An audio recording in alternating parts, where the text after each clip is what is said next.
girls and boys. Let's do it. Let's talk about emptiness. So, here we go. Nagarjuna, this Buddhist philosopher of the Madhyamaka school, the middle way school of Buddhism, is famous for his doctrine that all things are empty. And this doctrine is supposed to be both of theoretical interest and also of practical interest. So, what is this doctrine, and is it true? Okay. Well, alas, Nagarjuna is not the clearest writer in the world, probably by design. There's probably a reason why Nagarjuna didn't write more clearly, being careful to define all of his terms and so on.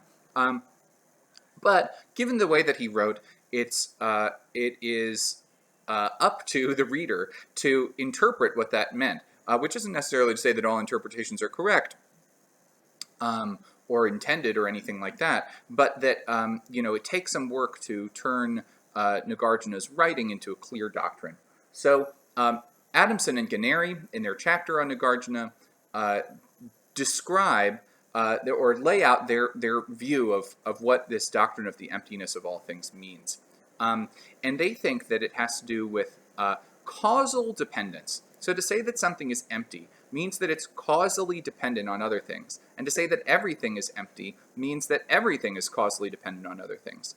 What is it for the... So when we say that that redness is empty, or the door is empty, or the fact that the door is red is empty, we mean that all of these things causally depend on other things. Maybe for something to be red depends on,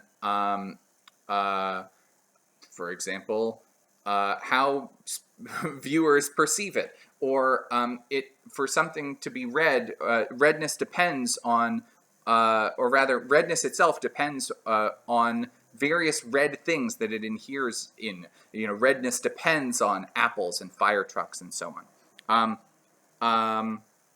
What is the fact that the door is red? What does it mean to say that that is empty? Well, for Adamson and Ganeri, it means that the redness of the door causally depends on other things.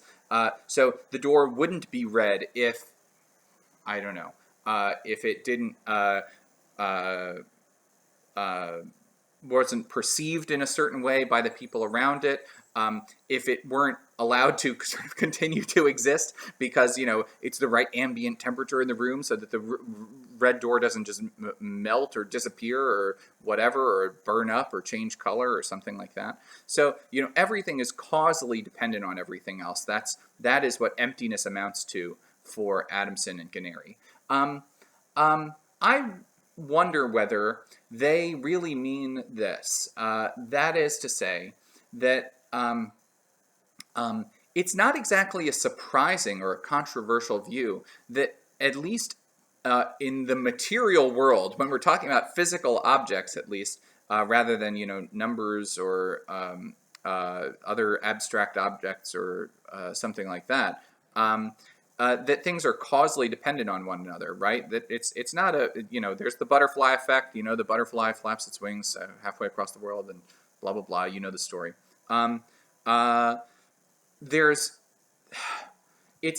a sort of piece of conventional wisdom or common sense that all things in the material world form some kind of causal network, and there's a way of getting from one object to between any two objects, there's some sort of path through the network. So everything is causally related to everything else. Everything is, in that sense, causally dependent on everything else. So that's not exactly controversial. Maybe what they meant is that things are constitutively dependent on everything else. So that, for example, we typically think that the tides are causally dependent on the moon. Why is it high tide? Well, it's because the moon is located at that place. Why is it low tide? It's because the moon is located, not at some other place. I won't explain how tides work. But there are other types of another type of dependence is constitutive dependence. Something is made up of something else. So we usually don't say that the tides are made up of the moon. They're causally related, but they're not made up of the moon. But, lightning is made up of electricity. your body is made up of water and bacteria and proteins and carbon and so on. So maybe to say that things are constitutively dependent, everything is empty, is to say that everything is constitutively dependent on something else. Okay. There's an idea in Buddhism that there's a distinction between conventional and ultimate reality, where the conventionally real things are the things that are sort of, we talk about because it's only sort of convenient to talk about them, or it sort of fits our sort of needs and desires to talk about them. So, chairs are conventionally real because it's sort of convenient for us to think of some things as chairs and other things as not as chairs. But in some sense, nothing is sort of ultimately or deep down a chair, or things wouldn't be chairs if it weren't sort of a matter of convenience for us to think of them and treat them as chairs. Okay, so one role that the idea of emptiness might be playing is in kind of cashing out this conventional ultimate distinction. So if the empty things are the conventionally real things, and Nagarjuna is saying that all things are empty, well, that means that all things are only conventionally real. There's no ultimate reality. There's nothing out there which is exactly the way it is, independently of our sorts of labels of convenience for that thing, our sorts of what we find it, how we find it useful to describe that thing. So perhaps there's a connection between emptiness and the conventional ultimate distinction. Okay, Nagarjuna thinks that there's a practical consequence to recognizing the emptiness of all things. I'm not sure what that practical consequence is. I'll throw out one suggestion.